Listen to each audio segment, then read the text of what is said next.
크고 두려우신 하나님이라 하는 제목으로 말씀을 나누려고 합니다. 여러분, 우리가 예수님을 믿고 하나님의 자녀로 살아갈 때에 우리는 늘 하나님의 구원하심을 기대하면서 사는 사람들입니다. 우리가 하나님을 알지 못하던 시절에 사실 우리들은 하나님의 구원을 기대하며 살던 사람들은 아닙니다. 사단이 하나님이 어디 있냐고 이렇게 생각하도록 세상에 뿌려놓은 그런 미혹의 덫이 있기 때문에 우리들은 하나님 앞에 뭘 기대하기보다는 그저 허송세월할 때가 많이 있었습니다. 물론 어떤 분들은 여전히 지금도 하나님 알지 못하고 삽니다. 우리는 분명히 이 사실을 깨닫고 예수의 이름을 부르면서 정말 하나님의 구원하심을 기대하면서 힘써 하나님 앞에 나오는 그런 저와 여러분이 되기를 축복합니다. 하나님은 우리를 구원하시는 분입니다. 바벨론의 포로였던 하나님의 백성이 하나님의 은혜로 자유를 허락받았을 때 그건 정말 꿈 같은 일이었습니다. 믿겨지지 않는 일인 거예요. 마치 미국에서 이 추방받으려고 대기하다가 느닷없이 영주권이 주어진 그런 일을 하고 뭐 거의 같은 일입니다. 그런 일이 고레스 왕에 의해서 공표가 됩니다. 모든 이스라엘 사람들은 예루살렘으로 돌아가서 성전을 제공하고 하나님 앞에 예배를 드려라. 이런 명령이 떨어진 거예요. 70년이나 포로 생활을 하던 유대인들이 어느 한순간에 그 소리를 듣고 그 땅에 돌아와 성을 재건하고 성전을 건축한다? 여러분들은 마음만 먹으면 가서 막 성이 건축되고 그렇게 되겠습니까? 아니죠. 그 자체가 벌써 쉬운 일은 아닙니다. 그들을 인도하는 리더의 말을 듣고 믿음의 수고가 필요한 일이었습니다. 그들이 자기 고향으로 돌아가 성전을 재건하고 성을 쌓고 이 일을 부러워하는 사람들도 너무너무 많았습니다. 그래 주변 이방 사람들이 그걸 회방하기 때문에 그것도 다 극복해내야 됐습니다. 사람들이 회방하면 회방할수록 정신도 차려야 되고 악한 세력들을 맞이해서 싸울 준비도 해야 됐습니다. 그러면서 그들은 성을 다시금 세우고 성전을 짓고 하는 일을 해야 됐습니다.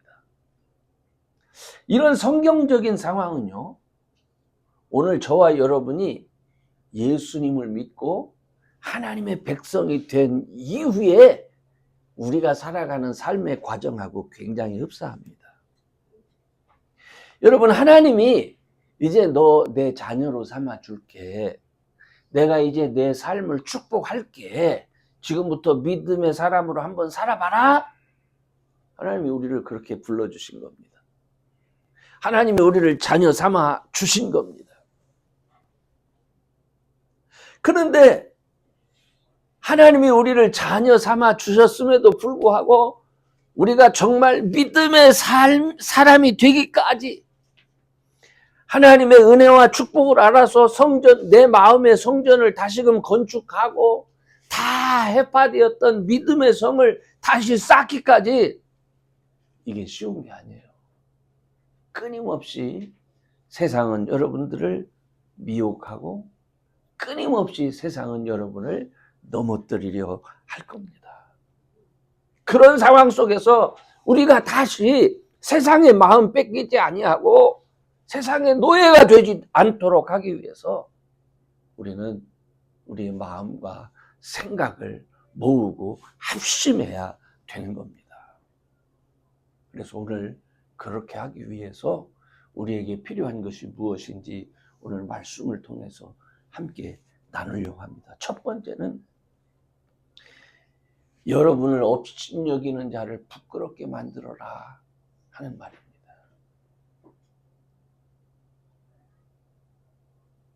여러분, 세상에 여러분을 업신여기는 사람이 없을 것 같습니까? 우리가 하나님의 자녀가 됐음에도 불구하고 시쳇말로 알기를 우습게 하는 사람들이 많이 있습니다. 오늘 본문에서 느헤미야는 너희는 그 사람들을 두려워하지 말아라. 그 사람들이 너희들을 업신여기는데 그 사람들을 두려워하지 말고 너희들은 지극히 크시고 두려우신 하나님을 기억하라. 이렇게 권면을 합니다. 그들이 저희를 두려워하고 있다는 말씀이죠. 자기들이 성을 쌓지 못하도록, 성전을 건축하지 못하도록 회방하는 주변의 세력, 그들이 두려운 거예요. 왜 두려웠을까요? 말할 필요가 없어요. 자기가 생각해도 자기 처지가 너무 형편없는 거예요. 스스로 그렇게 인정된 거예요. 그래서 그걸 받아들이는 거예요. 예, 나 무시하는 사람 많은 거 압니다. 뭐 무시 받을 만해요, 내가. 스스로 그렇게 생각을 하는 거예요. 실제로 이 유대인들은 70년 동안 바벨론 포로였습니다. 70년 동안 그들은 스스로 아무것도 한 일이 없습니다. 지금도 페르시아의 속국입니다. 페르시아의 관료가 유다 예루살렘 지역의 행정수반으로 임명이 돼서 지금도 그 지역 통치하고 있어요. 그들 스스로의 힘으로는 아무것도 할 수 없음이 분명합니다. 페르시아의 왕이었던 고레스가 하나님께 감동되어져 이 이스라엘 백성들 자유하게 돼서 지 고향으로 예루살렘으로 돌아가서 그곳에서 성전을 다시금 짓고 예배드리라 이렇게 명해서 오긴 했지만은 가만히 생각해보면 사실은 자기들은 아직도 노예나 마찬가지다 이렇게 생각이 드는 거예요. 그런 그들이 예루살렘 성을 다시 수축하고 성전의 본래 모습을 갖추려고 하니까 주변 사람들이 내버려 두지를 않는 거예요. 시기와 질투가 나서 이들을 넘어뜨리려고 계속했던 겁니다. 저와 오늘 여러분이 예수님을 믿고 하나님의 자녀가 됐을 때 여러분 한번 생각해 보세요. 우리 스스로. 우리의 신분이 어떻게 바뀌었을까? 우리 스스로야 예수님 믿고 하나님이 약속한 대로 우리가 하나님 자녀 되었습니다. 이렇게 말을 합니다. 그래서 우리는 우리 스스로에게 자꾸 우리는 하나님의 자녀입니다 하는 말을 계속 되뇌이게 합니다. 그런데 세상이 저와 여러분을 봤을 때는 편한 게 하나도 없이 보일 수 있어요. 단지 예수 믿는다고 하면서 주일날 교회만 나가는 것처럼 보여요. 세상 사람들에게는 우리가 예수 믿고 하나님 앞에 나아가 예배한다는 것이 정말 보잘것없는 것처럼 보일 겁니다. 그래서 세상 사람들은 여러분의 믿음을 업신여깁니다. 아무것도 아닌 일에 시간 보내지 말라고 말할 수도 있습니다. 그럴 때 저와 여러분은 세상의 이 업신여김에 대해서 여러분이 가진 믿음의 능력을 나타내 보일 수 있어야 됩니다. 이 능력을 보이고 나타내기 원하시는 분이 누구냐? 바로 여러분이 믿는 하나님이십니다. 하나님은 우리를 통해서 여러분을 업신여기는 세상에게 하나님의 능력을 나타내기 원하신다는 겁니다.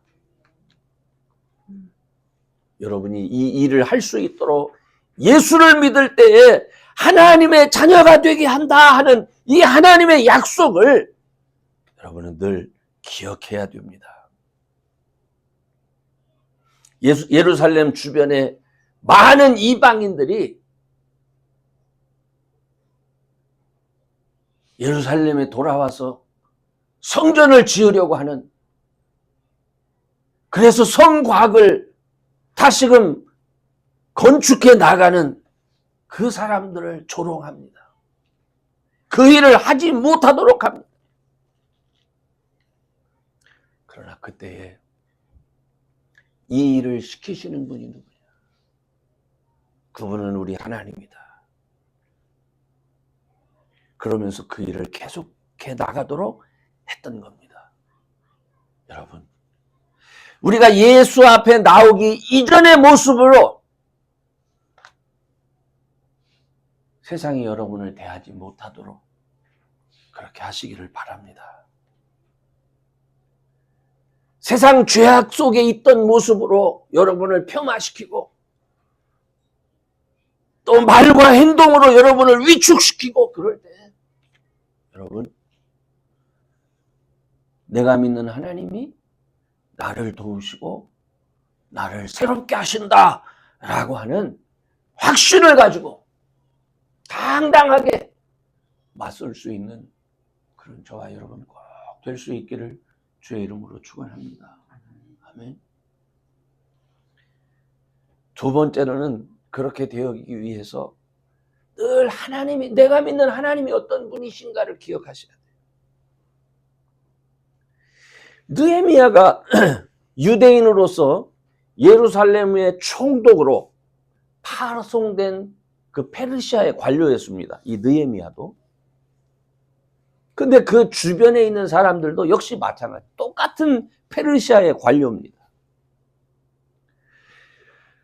그런데 이들 관료들은 유독 예루살렘 성만이 복구되고 성전이 재건되는 것을 탐탁하게 여기지 않지요.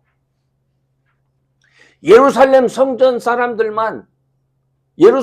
사람들만 왕에게 사랑을 유독 받고 총애를 받고, 그리고 예루살렘 성전만 새롭게 복구돼서 자기들과 구별되는 거 별로 좋지 않습니다.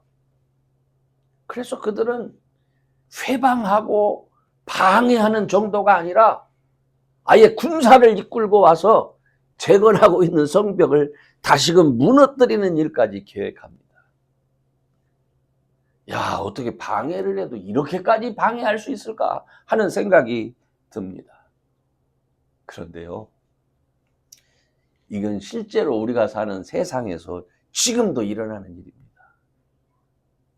특별히 믿음의 세계 안에서 영적인 전투로 수없이 일어나는 사건입니다. 여러분들이 예수님을 믿고 믿음의 사람으로 성장하기 시작하고 예배드리는 것이 기쁘기 시작합니다. 기도하는 것이 기쁘기 시작할 때 이 상태를 제일 먼저 눈치채서 해방하기 시작하는 게 사단입니다. 자기의 명령을 따르던 자가 어느 순간부터 예수 믿는다고 하더니 자기를 점점 밀어냅니다. 그리고 찬양을 하기 시작을 해요. 그리고 예수의 이름을 부르면서 어느 순간 자기를 얼씬도 못하게 하는 것을 봅니다. 그때로부터 사단은 우리의 가장 연약한 부분을 노리기를 시작합니다. 더 이상 우리가 믿음의 사람이 되지 못하게 하기 위해서, 아니 믿기는 믿어도 믿기 전의 수준과 뭐 별반 다를 바가 없는 사람으로 적당히 믿을 수 있도록 하기 위한 작전이 시작되는 거죠. 이 사단이에요.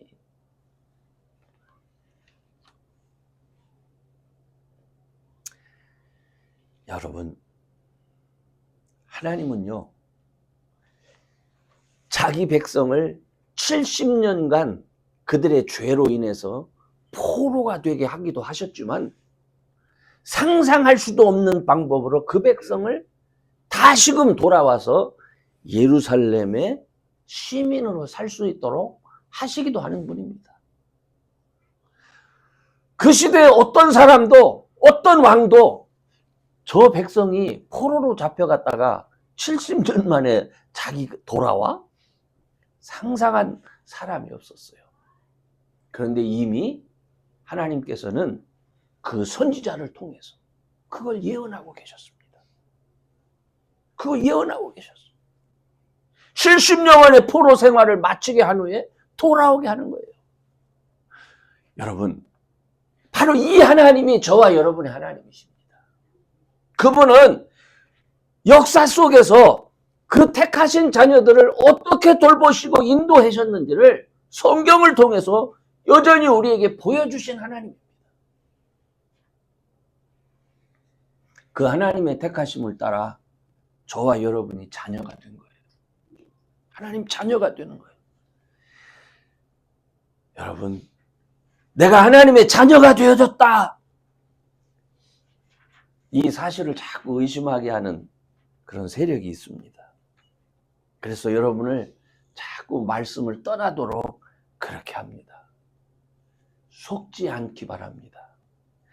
예수 그리스도의 십자가를 더 붙들면서 하나님의 구원하심을 더 의지하는 그런 저와 여러분이 꼭 될 수 있기를 주의 이름으로 축원합니다.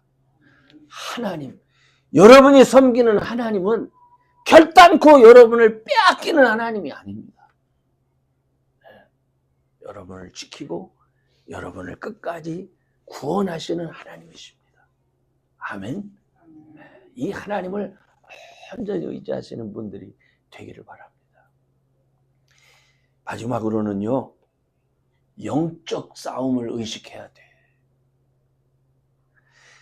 세상에서 하나님의 자녀가 된다는 것은요, 굉장히 신비한 겁니다. 그렇잖아요? 이 신비가요, 너무 신비로워서 사실은 우리 자신조차 이게 잘 받아들여지지 않습니다. 내가 어떻게 하나님 자녀야? 그렇잖아요? 우리가 다 성씨가 있잖아요. 근데 나 같은 사람이 무슨 하나님 자녀야? 쉽게 믿어지지 않고 의심 가는 일이 분명해요. 그래서 이 일에 필요 이상으로 경계하면서 믿음 생활을 하지 못하도록 하는 영적 세력이 있습니다. 그것이 사단의 세력입니다. 한번 생각해 보세요. 느헤미야가 이스라엘 백성을 이끌고 가서 왕의 명령에 따라서 성전을 건축하고 또 성을 수축하고, 이게 뭐가 그렇게 못마땅스럽습니까? 그죠? 아니, 도와주지는 못할 망정 그렇게 미워하고 싫어할 이유는 없잖아요. 제가 성경을 읽으면서 아니, 그렇게 지금도 뭐 그런 건 마찬가지지만 왜 이렇게 사람들이 못됐나, 남 좀 잘 되는 거 이렇게 배가 아픈가, 이런 생각이 들어요. 근데 실제로 그런 일이 일어났어요. 왜 일어났느냐? 그 백성들이 성전을 건축하고 하나님을 예배해야 됐기 때문에 그런 거예요. 하나님 예배하는 걸 제일 싫어하는 세력이 사단이거든요. 여러분이 믿음과 상관없이 살다가 믿음의 세계에 들어와서 예배하기를 시작할 때에 이거를 제일 싫어하는 세력이 악한 세력입니다. 사단의 세력입니다. 저는 우리 한미교회 지체들의 삶의 주변에 너무너무 정말 쉽게 이 사실을 발견할 수 있습니다. 여러분과 저 한 사람 한 사람은 개인입니다. 그렇죠? 그런데 개인이기도 하지만 예수 안에서 한 몸을 이룬 교회입니다. 예수님의 몸입니다. 그러므로 여러분 한 사람에게 만약에 어떤 일이 생기면 그 일은 그냥 여러분 한 사람에게만 일이 생기는 게 아니에요. 그게 곧바로 어떻게 영향을 미칩니까? 교회에 영향을 미치는 거예요. 이게 교회를 향한 공격이에요. 여러분 한 사람을 향한 공격이 아니라 교회를 향한 공격이에요. 그러지 않아도 우리는 약한 부분이 많아요. 그죠? 영적이다 뭐다를 따지기에 앞서서 우리의 육신 자체가 연약하다니까요. 그 연약한 인원들이 모여서 서로 도와가며 서로 기도해도 이게 될까 말까인데 여기에 영적인 전쟁이 있다니까요. 사단 마귀가 공격을 하는 거예요.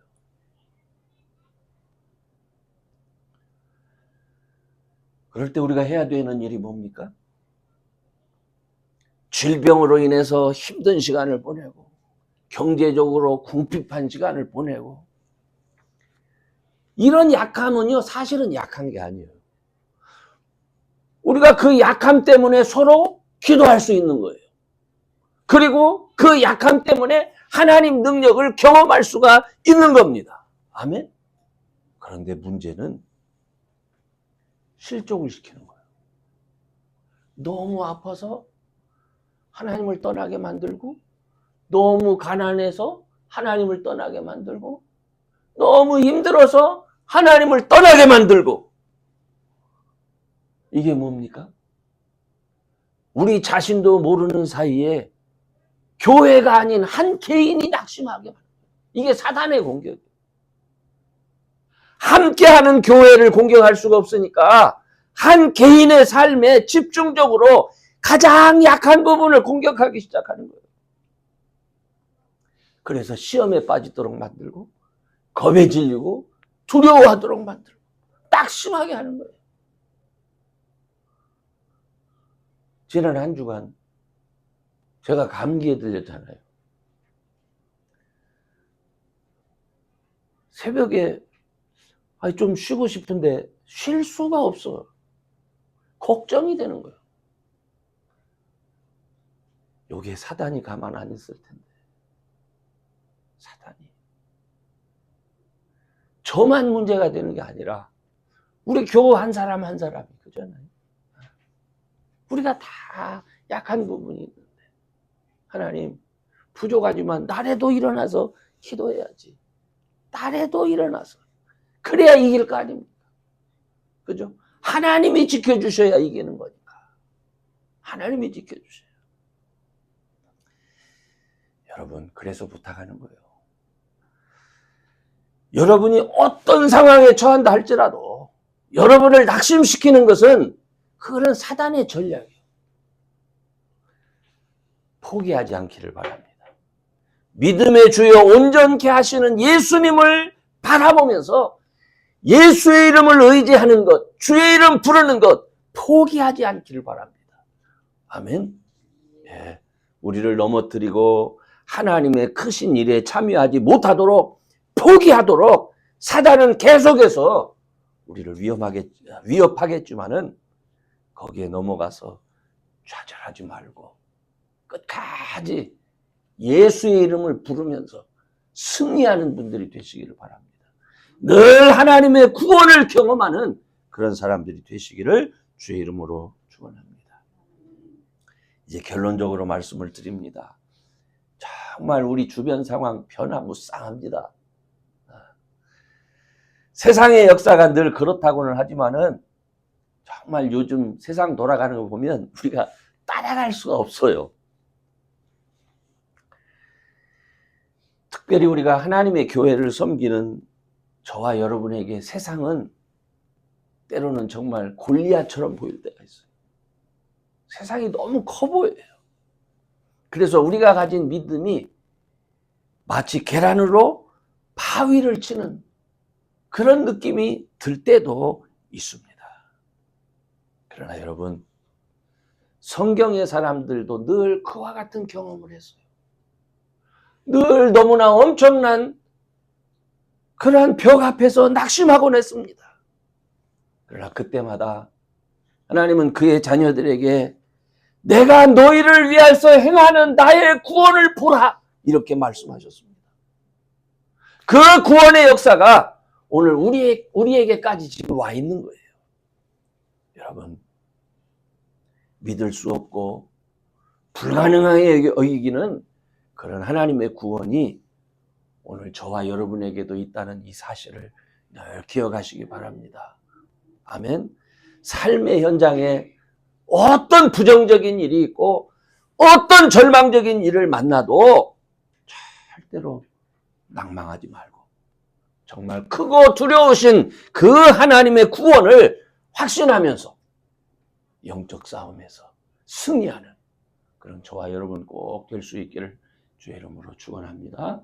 아멘. 기도하겠습니다. 전능하신 하나님, 오늘도 주님께서 저희들을 사랑해 주셔서 믿음의 자리에 있게 하시고 예배의 자리에 있게 하시고 말씀으로 권면받게 하시니 감사합니다. 우리 주변은 늘 우리의 마음을 낙심하게 만들고 주를 부르지 못하도록 만들지만 그러나 전능하신 하나님, 우리를 자녀 삼아 주신 것을 믿습니다.